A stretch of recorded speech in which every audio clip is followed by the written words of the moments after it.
Hello and welcome to study IQAS। मेरा नाम है अमृत उपाध्याय और आप देख रहे हैं एक स्पेशल शो। तो सबसे पहले ये स्पेशल शो किस मौके पर है? जाहिर सी बात है, आज गणतंत्र दिवस है। सबसे पहले आप सबको गणतंत्र दिवस की बहुत सारी शुभकामनाएं। Happy republic day. और आज पहली बार स्टडी IQAS ने एक स्पेशल क्विज शो को डिज़ाइन किया है सिर्फ आज के लिए।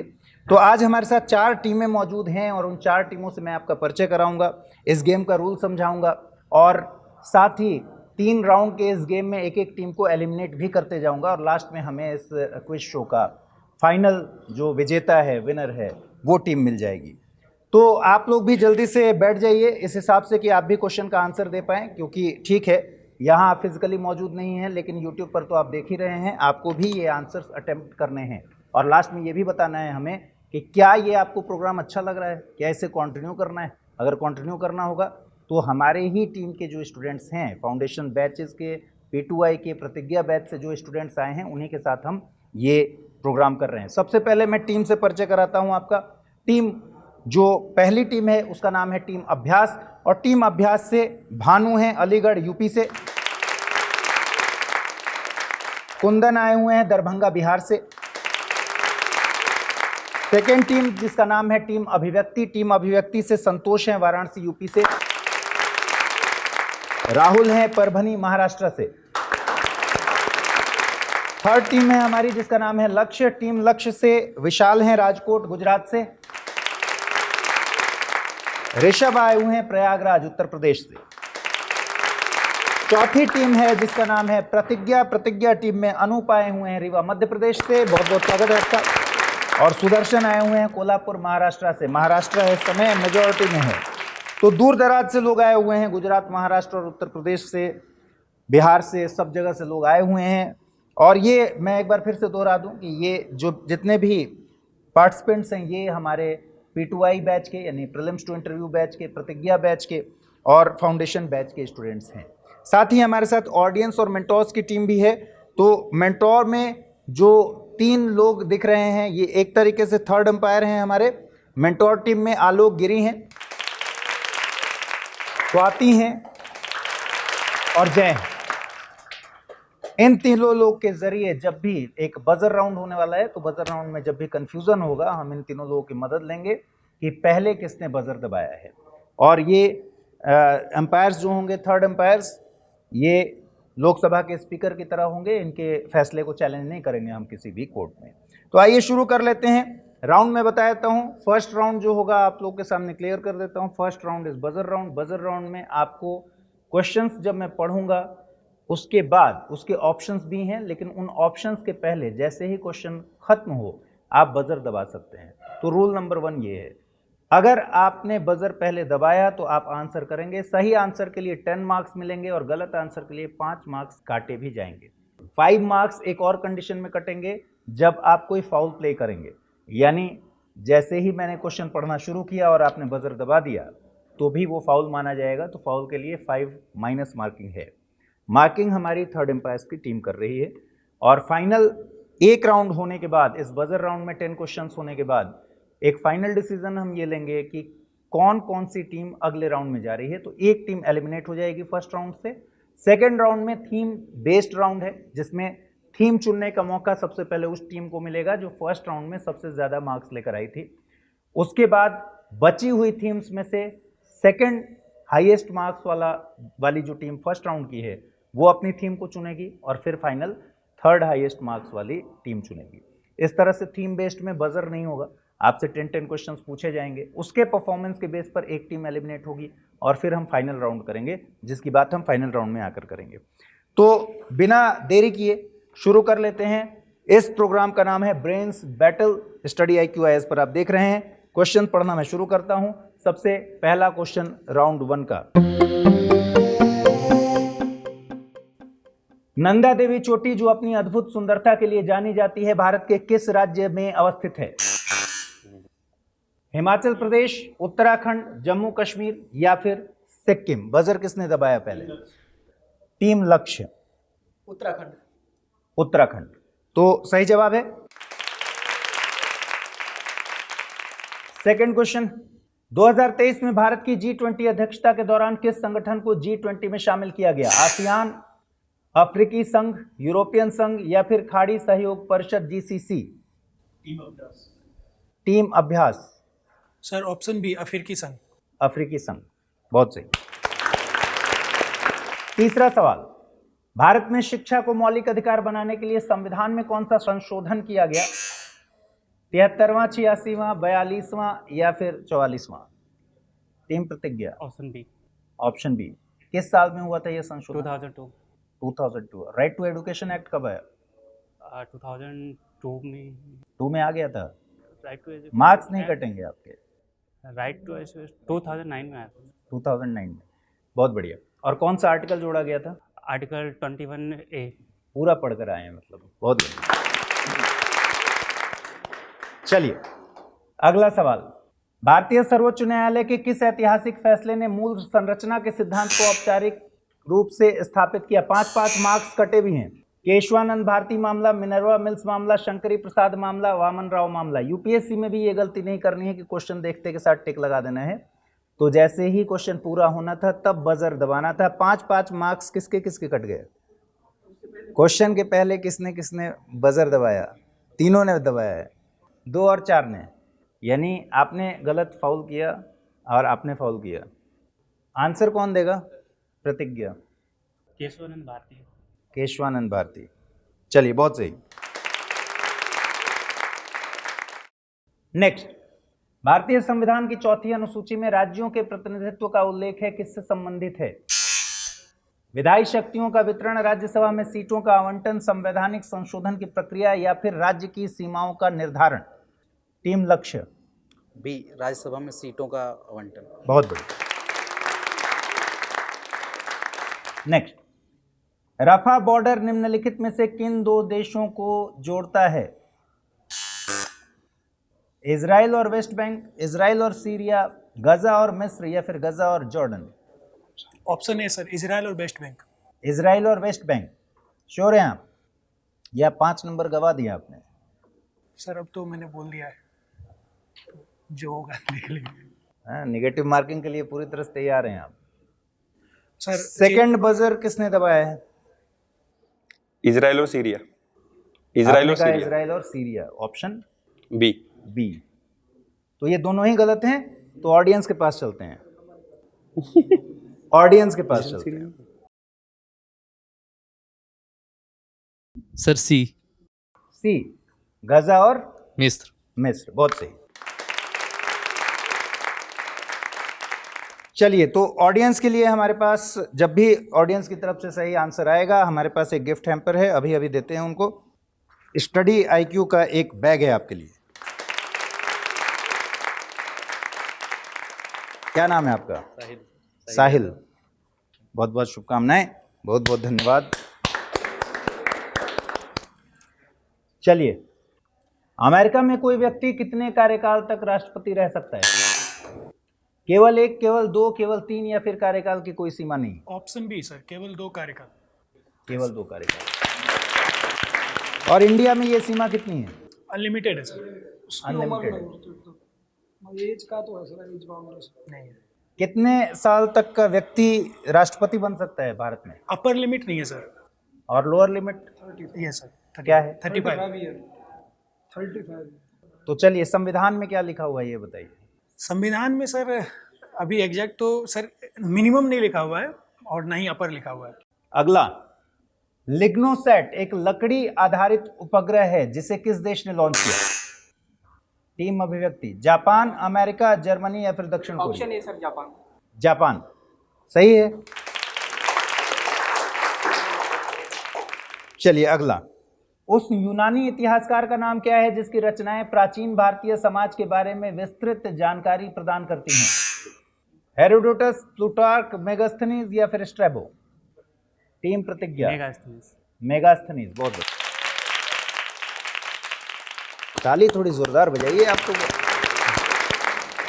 नेक्स्ट, पौंडीचेरी के पास स्थित वो प्राचीन बंदरगाह कौन सा है जो रोमन व्यापार का एक प्रमुख केंद्र था? टीम लक्ष्य। अरिकमेडु, कावेरी, पट्टिनम, मुजिरिस या फिर सोपारा? अरिकमेडु ए। अरिकमेडु। 10 क्वेश्चंस हो गए, तो राउंड 1 खत्म हो गया है। राउंड 1 खत्म होने के बाद एक बार स्कोर देख लेते हैं, कौन टीम लीड कर रही है और कौन टीम एलिमिनेट हो रही है। लक्ष्य और टीम प्रतिज्ञा के बीच एक टाई है, तो एक टीम जो निश्चित तौर पर एलिमिनेट हो रही है वो है टीम अभिव्यक्ति। संतोष और राहुल की टीम एलिमिनेट होगी। आप लोग बैठे रहिएगा, एंड तक इस प्रोसेस का पार्ट है, लेकिन अब पार्टिसिपेट नहीं कर पाएंगे। हमारे पास अगले राउंड में 3 टीम्स जाएंगी, जिसमें से कौन फर्स्ट रैंकर है राउंड 1 का, इसको डिसाइड करने के लिए अभी हम लेंगे एक टाई ब्रेक। ठीक है, एक एक और क्वेश्चन पूछेंगे आप लोगों से। चलिए क्वेश्चन आगे बढ़ाते हैं। डोमा राजू गुकेश हाल ही में विश्व शतरंज चैंपियन बने, उनसे पहले विश्व शतरंज चैंपियन कौन थे? इयान नेपोमिन्याची, मैग्नस कार्लसन, डिंग लिरेन या फिर विश्वनाथन आनंद? सी डिंग लिरेन। डिंग लिरेन, बताइए भाई थर्ड एम्पायर्स। तो बेसिकली टीम लक्ष्य हमारी हो गई है राउंड 1 की विजेता 40 मार्क्स के साथ। सेकंड रैंक पर है टीम प्रतिज्ञा 30 मार्क्स के साथ, और थर्ड में है टीम अभ्यास 15 मार्क्स के साथ। ठीक है, तो चलिए बहुत बहुत बधाई हो आप तीनों को। आइए आपके साथ सेकंड राउंड खेलते हैं। सेकंड राउंड में थीम चुनने का सबसे पहला जो अधिकार है वो जाता है टीम लक्ष्य को। लक्ष्य के साथ शुरू करते हैं सेकंड राउंड। देखिए आपके सामने स्क्रीन पर 4 ऑप्शंस आएंगे, 4 अलग अलग थीम्स। इन थीम्स में से पहला जो चुनना है वो चुनना है टीम लक्ष्य को, क्योंकि सबसे ज्यादा मार्क्स आपके आए हुए हैं। तो आप बताइए एंशिएंट, मेडिवल, एनवायरमेंट या साइंस एंड टेक, राउंड 2 के लिए आप किस थीम को चुनेंगे? एनवायरमेंट। और दूसरा जो चुनना है वो है चुनना है टीम प्रतिज्ञा को। टीम प्रतिज्ञा कौन से थीम को आप चुन रहे हैं? Medieval history. Medieval history. और तीसरा चुनाव करना है एंशिएंट सर। टीम अभ्यास को। एंशिएंट। तो 3 थीम हमारे पास एनवायरमेंट, मेडिवल और एंशिएंट है। एंशिएंट से शुरू कर लेते हैं सबसे पहले। तो राउंड 2 शुरू कर लेते हैं एंशिएंट इंडियन हिस्ट्री के साथ। पहला क्वेश्चन है, किस गुप्त सम्राट को भारत के स्वर्ण युग के दौरान कला, संस्कृति और विज्ञान के संरक्षण के लिए याद किया जाता है? समुद्रगुप्त, चंद्रगुप्त प्रथम, चंद्रगुप्त द्वितीय या फिर विक्रमादित्य और स्कंदगुप्त? चारों में से कौन सा ऑप्शन सही है? Sir option A Samudragupta. Option A Samudragupta, sure हैं? चलिए सही उत्तर क्या है? सी चंद्रगुप्त द्वितीय। कालिदास के प्रसिद्ध नाटक का क्या नाम है जिसमें राजा दुष्यंत और शकुंतला की प्रेम कहानी का वर्णन किया गया है? रघुवंश, मेघदूत, अभिज्ञान शाकुंतलम या फिर Kumar Sambhav? Option C sir. Option C, बहुत बढ़िया। अगला प्रश्न है, किस मौर्य सम्राट ने जैन धर्म अपनाया और सिंहासन त्याग कर सन्यासी बन गए? बिंदुसार, चंद्रगुप्त मौर्य, अशोक या फिर Brihadratha? Option C sir Ashok. Ashok. Option B Chandragupta Maurya. Chandragupta Maurya, सही जवाब इसका चंद्रगुप्त मौर्य होगा, लेकिन अच्छी कोशिश थी। बौद्ध धर्म से कहीं कंफ्यूज हो गए शायद जैन धर्म को लेकर। चंद्रगुप्त मौर्य इसका सही जवाब होगा। अगला, जैन दर्शन का वो कौन सा सिद्धांत है जो सत्य को विभिन्न दृष्टिकोणों से देखने की व्याख्या करता है? अनुव्रत, स्यादवाद, अहिंसा या फिर संलेखना? बी अगर मानना चाह बोल सकते हो। सी और डी नहीं होगा। Option B sir Syadvada. Option B Syadvada, बहुत बढ़िया। नेक्स्ट, बिहार का वो प्राचीन विश्वविद्यालय कौन सा है जो प्राचीन काल में विश्व प्रसिद्ध शिक्षा का केंद्र था? नालंदा विश्वविद्यालय, तक्षशिला विश्वविद्यालय, विक्रमशिला विश्वविद्यालय या फिर वल्लभी विश्वविद्यालय? ऑप्शन ए नालंदा विश्वविद्यालय, बहुत। नेक्स्ट, कश्मीर की वो रानी कौन थी जो प्राचीन भारत में अपनी कुशल प्रशासनिक योग्यता के लिए जानी जाती थी? रानी दुर्गावती, रानी दिद्दा, रानी रुद्रमा देवी या फिर रानी चांद बीबी? नो आंसर सर, इसका नहीं पता सर। पास कर रहे हैं आप, बहुत बढ़िया। ऑडियंस में से कोई? हाँ बताइए। रानी बी ऑप्शन है सर, रानी दिद्दा। रानी दिद्दा, कैसे पता आपको? ये मैंने सुबह पढ़ा था, सुबह किताब में कहीं पढ़ा था मैंने, तो मुझे पता है सर। चलिए बहुत बढ़िया। रानी दिद्दा ही सही जवाब है इसका, ऑप्शन बी। अगला सवाल है, किस चोल सम्राट ने तंजावुर में प्रसिद्ध बृहदेश्वर मंदिर का निर्माण कराया? राजेंद्र चोल प्रथम, राजराज चोल प्रथम, करिकाल चोल या फिर कुलोतुंग चोल प्रथम? Sir option A Rajendra Chola प्रथम। राजेंद्र चोल प्रथम। सर हम दोबारा बोल सकते हैं क्या? अब कैसे बोल सकते हैं? नहीं, आप वेट कर रहे थे ना। फिर से ऑडियंस के पास जाएं। हाँ। Option B sir. Option B Rajaraja Chola प्रथम, बहुत सही। चलिए नेक्स्ट, भारत का नेपोलियन कहे जाने वाले समुद्रगुप्त की सैन्य विजय का वर्णन किस अभिलेख में है? ऐहोल अभिलेख, नासिक अभिलेख, इलाहाबाद स्तंभ अभिलेख या फिर हाथी गुम्फा अभिलेख? ये टीम अभिव्यक्ति जो इसमें पार्टिसिपेट नहीं कर रही उधर से हाथ उठ रहा है कि हमें पता है। आपने बजर दबाने में थोड़ा सा लेट कर दिया। ऑप्शन ए सर, ऐहोल अभिलेख। ऐहोल अभिलेख सही जवाब है ये, तो बहुत सारे माइनस मार्किंग हो गए। सर सी। इलाहाबाद सही है।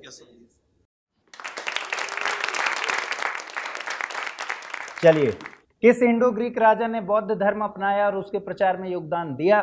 सिकंदर महान, एंटियोकस, मेनांडर प्रथम, Milind, Demetrius? Option C sir, Milind. Option C Milind सही है। सही जवाब। गुजरात में सिंधु घाटी सभ्यता का वो प्राचीन शहर कौन सा है जिसे यूनेस्को विश्व धरोहर स्थल में शामिल किया गया है? मोहनजोदड़ो, हड़प्पा, धौलावीरा या फिर Lothal? Sir option C Dholavira. बहुत सही। चलिए, तो राउंड 2 में जो पहली हमारी टीम थी, टीम अभ्यास, 10 क्वेश्चंस हो चुके हैं। कितने मार्क्स हैं इनके? 30 मार्किंग, ठीक है, टोटल 30। तो इस तरह से आपको यूपीएससी की तैयारी में भी ध्यान रखना होगा कि 10 क्वेश्चन में जब आप नेगेटिव मार्किंग करते हैं तो फिर स्कोर 3 के बराबर आ जाता है, ठीक है। यहाँ हालांकि 50% है, वहाँ पर 50% नहीं है, 1/3 है। चलिए, नेक्स्ट जो क्वेश्चंस हैं वो हैं मेडिवल इंडियन हिस्ट्री से, और टीम प्रतिज्ञा ने चुना है मेडिवल इंडियन हिस्ट्री। तो मेडिवल इंडियन हिस्ट्री में सबसे पहला जो सवाल है वो है, जहांगीर के दरबार में नियुक्त इस चित्रकार को जंगली जानवरों और पक्षियों के लघु चित्रण के लिए प्रसिद्धि मिली, वो कौन थे? बासावन, उस्ताद मंसूर, मीर सैयद अली या फिर Abul Fazl? Option C Mir Syed Ali. Mir Syed Ali sure हैं? कितने? तो मेरे ख्याल से खाता ही नेगेटिव से खुला है, बताइए। गलत जवाब। गलत जवाब। कौन देगा इसका आंसर? बी उस्ताद मंसूर। बी उस्ताद मंसूर। 1520 के दशक में किस पुर्तगाली यात्री ने विजयनगर साम्राज्य की यात्रा की और इसकी समृद्धि और संस्कृति का वर्णन किया? Vasco da Gama, Niccolo de Conti, Duarte Barbosa या फिर डोमिंगोस पायस? पास है सर। पास। अगला सवाल, इसका जवाब कोई देना चाहेगा? 1520 के दशक में किस पुर्तगाली यात्री ने विजयनगर साम्राज्य की यात्रा की और इसकी समृद्धि और संस्कृति का वर्णन किया? हमारी टीम में से भी कोई दे सकता है, क्योंकि इसमें ना कोई रिवॉर्ड मिलने वाला है, ना कोई पेनल्टी लगने वाला है। D Domingo Paes. Domingo Paes. Paes, बहुत सही। ठीक है, अगला सवाल है, स्वर्ण मंदिर या हरमंदिर साहिब के निर्माण का श्रेय किस सिख गुरु को दिया जाता है? गुरु नानक देव, गुरु गोविंद सिंह, गुरु अर्जन देव या फिर गुरु हर राय? टीम प्रतिज्ञा। गुरु गोविंद सिंह। गुरु गोविंद सिंह, ऑप्शन बी। चलिए, सही जवाब है। पार्टिसिपेंट से पूछते हैं, आप में से कोई अटेम्प्ट करना चाहेगा? यानी वो गलत है। हाँ बिल्कुल, तभी तो आपको करना है। ऑप्शन सी में भी हो सकती है। ऑप्शन सी बहुत सही जवाब।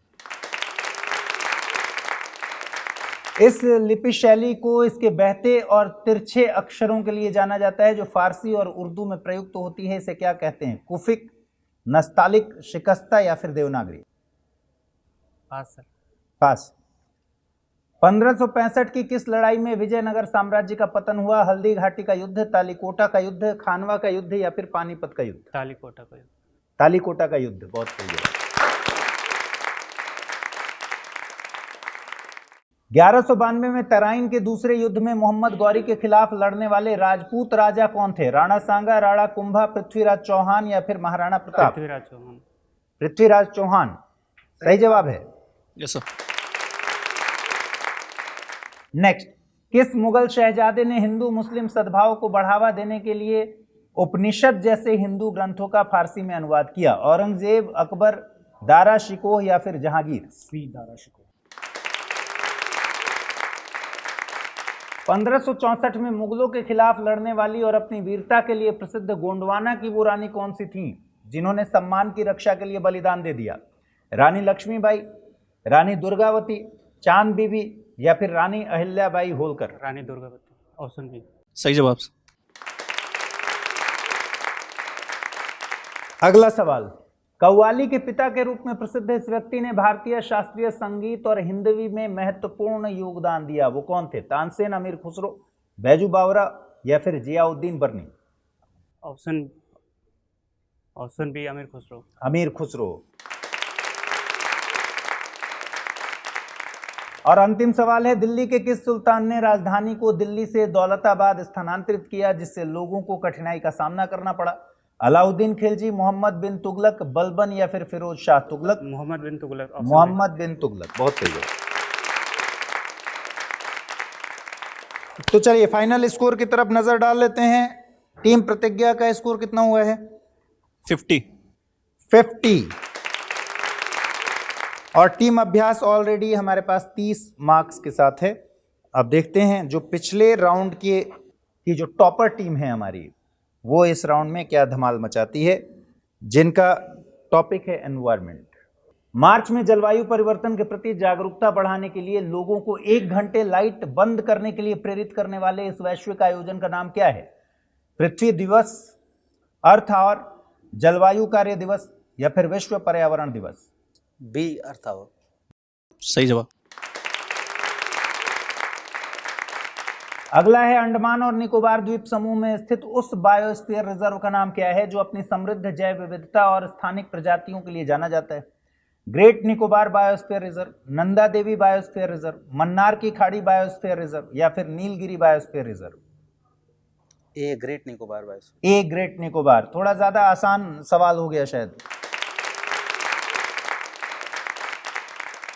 भारतीय पक्षियों पर अपने काम के लिए भारत के पक्षी मानव कहे जाने वाले भारतीय पक्षी विज्ञानी का नाम क्या है? कैलाश सांखला, सलीम अली, रंगनाथिट्टू या फिर बीएन हक्सर? सलीम अली। ताली बजाएं। Birdman of India. उन पानी के नीचे के पारिस्थितिक तंत्रों को क्या कहा जाता है जो बड़े भूरे शैवाल से भरे होते हैं और कार्बन सिंक के रूप में कार्य करते हैं? समुद्री घास क्षेत्र, केल्प वन, मैंग्रोव या फिर प्रवाल भित्तियां? सर, इंग्लिश क्या है प्रवाल भित्तियां का? Coral reefs. कोरल्स। प्रवाल भित्ति गलत जवाब। है कोई बताने वाला? और किसी टीम के लोग?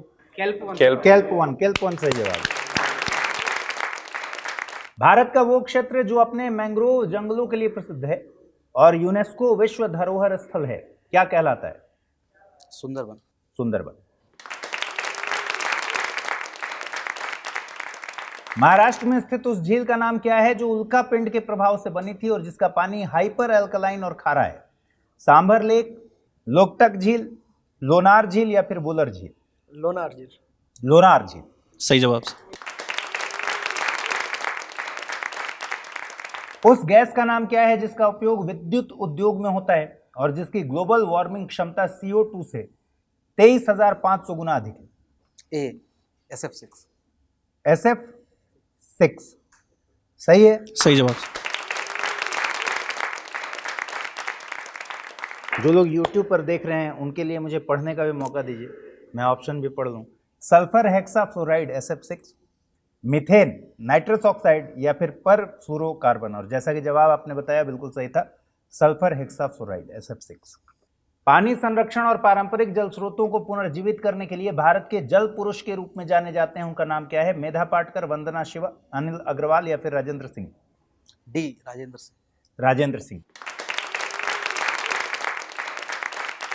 केबुल लामजाओ राष्ट्रीय उद्यान जो विश्व का एकमात्र तैरता हुआ राष्ट्रीय उद्यान है, किस भारतीय राज्य में है?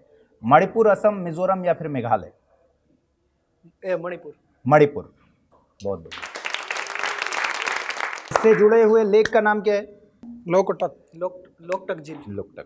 चलिए, उस घटना को क्या कहा जाता है जहां आर्कटिक क्षेत्र जलवायु परिवर्तन के कारण वैश्विक औसत से तेजी से गर्म हो रहा है? ये आपको स्क्रीन पर नहीं दिख रहा है, मैं ऐसे पूछ रहा हूं, फिर से सुनिए। उस घटना को क्या कहा जाता है जहां आर्कटिक क्षेत्र जलवायु परिवर्तन के कारण वैश्विक औसत से तेजी से गर्म हो रहा है? वैश्विक तापन, आर्कटिक प्रवर्धन यानी एम्प्लीफिकेशन, ध्रुवीय पिघलाव या फिर ice albedo effect? Global warming first, वैश्विक तापन। तो इसका सही जवाब है आर्कटिक एम्प्लीफिकेशन। ठीक है, तो चलिए इस राउंड के बाद देखते हैं क्या स्कोर है। Sir score 70। 70 यानी टीम लक्ष्य अपने लक्ष्य को पूरा करने पर बिल्कुल आमादा है। राउंड 1 के बाद राउंड 2 में भी जो विनर टीम है हमारी वो है टीम लक्ष्य। सेकंड जो हमारी टीम है वो है टीम प्रतिज्ञा 50 और जो थर्ड टीम है वो है टीम अभ्यास। तो रिजल्ट जो आ रहा है फाइनल राउंड के लिए, टीम लक्ष्य 70 मार्क्स के साथ और टीम प्रतिज्ञा 50 मार्क्स के साथ। तो फाइनल राउंड जो हम खेलेंगे उसमें आप दोनों टीमों के बीच में मुकाबला होगा। फाइनल राउंड फिर से बजर राउंड होगा, ध्यान रखिए। बजर में रूल वही है, क्वेश्चंस जैसे खत्म करेंगे ऑप्शन के पहले, क्वेश्चन जहां एंड होता है वहां पर बजर दबाना है। अगर उससे पहले बजर दबाया गया तो 5 मार्क्स कट जाएंगे। सही अगर जवाब हुआ तो फिर उसके लिए हम 10 मार्क्स ऐड करेंगे। बस ध्यान रखिए कि आंसर करने के लिए 10 सेकंड है रैपिड फायर राउंड। 10 सेकंड से ज़्यादा अगर जाएंगे तो आप बताएंगे कि 10 सेकंड से ज़्यादा हो गया। ठीक है, तो स्टॉप वॉच लगा लीजिए। 10 सेकंड ही आपके पास है, रैपिड फायर है, मैं तुरंत 10 सेकंड पर बढ़ जाऊंगा। राउंड 3। राउंड 3 की खास बात है क्योंकि आज गणतंत्र दिवस है, तो इस रिपब्लिक डे के मौके पर जो राउंड 3 है उसमें सिर्फ वैसे ही सवाल हैं जो या तो संविधान से जुड़े हैं या संविधान सभा से जुड़े हैं, उस दौर से जुड़े हैं जिस दौर में संविधान का निर्माण हो रहा था और संविधान लागू हो रहा था। ठीक है, तो आइए जल्दी से, इसमें टाइम इसीलिए ज़्यादा है नहीं क्योंकि ये वैसे सवाल हैं जो आपके ज़ुबान पर होंगे और नहीं होंगे तो फिर चिंता की बात हो जाएगी। तो जल्दी से करते हैं, 10 सेकंड से ज़्यादा किसी भी हाल में किसी को भी टाइम नहीं है। बजर दबाने के बाद वो 10 सेकंड काउंट हो जाएगा। जल्दी जल्दी शुरू करते हैं। भारतीय संविधान की प्रारूप समिति के अध्यक्ष कौन थे? नेहरू, अंबेडकर, सरदार पटेल या फिर doctor Rajendra Prasad? Pratigya. Doctor B R Ambedkar. Doctor B R Ambedkar. संविधान की प्रस्तावना भारत को एक संप्रभु, समाजवादी, धर्मनिरपेक्ष और किस रूप में घोषित करती है? फाउल आई थिंक दोनों का हो गया। ठीक है, अब दबाना है। लोकतांत्रिक गणराज्य, संसदीय गणराज्य, एकात्मक राज्य या फिर संघीय राज्य? आपने दबाया है, बताइए। लोकतांत्रिक। लोकतांत्रिक गणराज्य।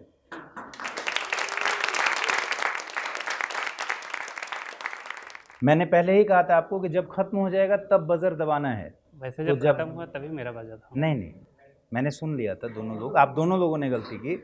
कभी कभी ये आतुरता आप यूपीएससी के भी एग्ज़ाम में दिखाते हैं और उसका ठीक ठाक नुकसान हो ही जाता है। तो वो भी सबक है उसके लिए भी कि कहीं गलत भर नहीं दीजिए। और यहाँ तो चलिए एक ही का पेनल्टी लग रहा है, अगर वहाँ सीक्वेंस ही गलत भर दिया आपने, 31वें क्वेश्चन का आंसर 32 के सी में मार दिया, गोला भर दिया, तो समझिए कि आपने बहुत बड़ा कांड कर दिया है। फिर तो सब इधर उधर होगा। ठीक है, अगर पूरा भरे तो।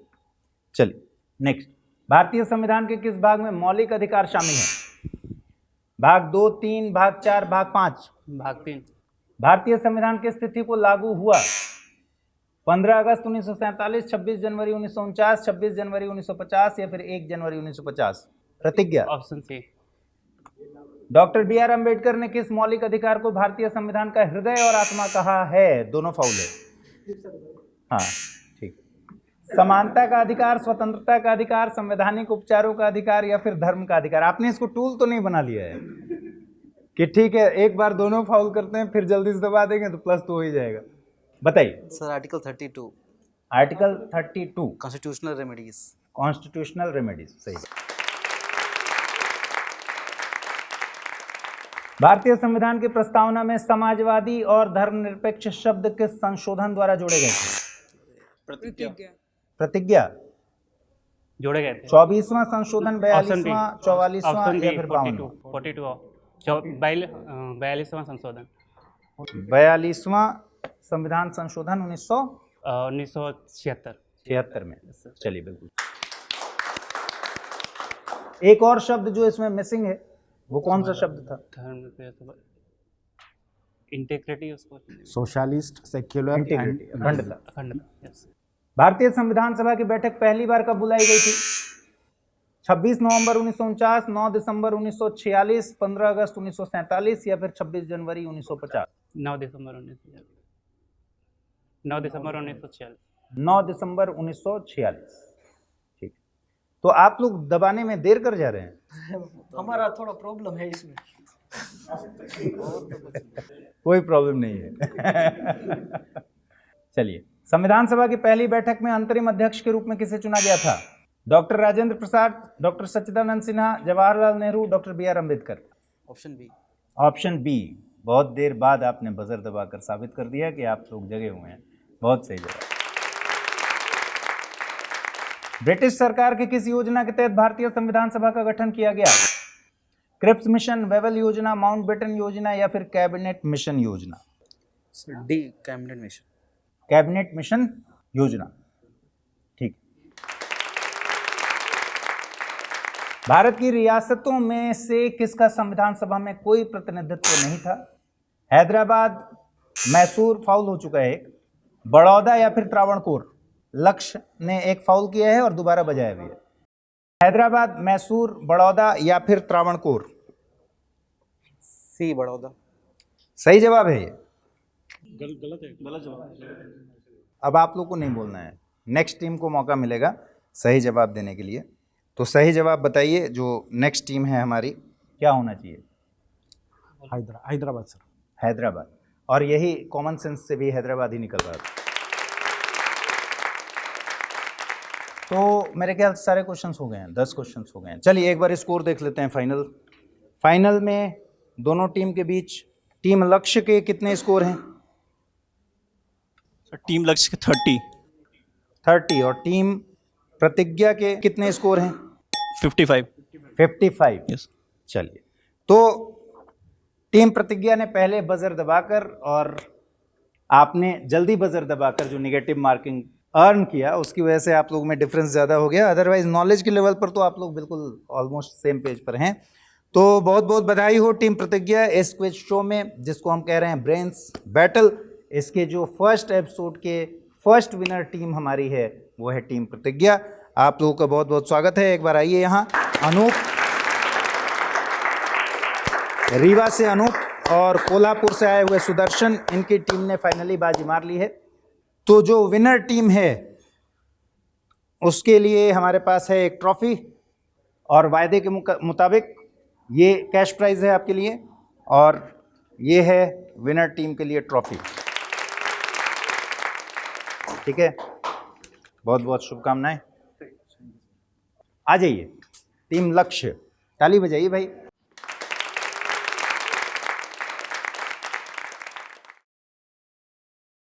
टीम लक्ष्य जो हमारी रनर अप टीम रही है इस एपिसोड की, कैश प्राइज और प्लस ट्रॉफी। कॉन्ग्रेचुलेशंस। और बाकी जो हमारे प्रोग्राम में शामिल होने वाली टीम्स हैं, एक एक करके आप दोनों लोग आ जाइए।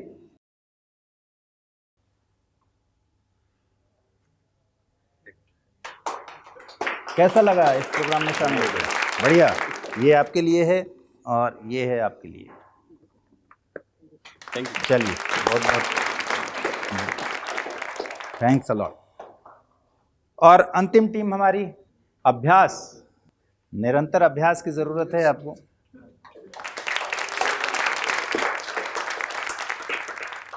चलिए बहुत बहुत शुभकामनाएं। तो चलिए, मुझे उम्मीद है कि आप लोगों को इस कार्यक्रम में शामिल होकर अच्छा लगा होगा और जो लोग YouTube पर देख रहे हैं उन्हें भी बहुत अच्छा लगा होगा। और अगली बार अगर आप चाहेंगे तो हम ऐसे कार्यक्रम ज़रूर इवेंट्स आयोजित करवाएंगे। तो कमेंट सेक्शन में ज़रूर बताइएगा आपको ये कार्यक्रम कैसा लगा। आप लोगों का बहुत शुक्रिया। ऑडियंस टीम हमारी, जिसमें मेंटोरशिप की भी टीम हमारी शामिल है, जो थर्ड एम्पायर्स हम बोल रहे थे, और बैक ऑफ द स्टेज इस इवेंट को आयोजित कराने में जितने लोगों ने अपनी भूमिका निभाई, और हमारी चारों टीम, बहुत बहुत शुक्रिया आपका। अगले किसी एपिसोड में मुलाकात होगी। Happy republic day once again. Bye bye.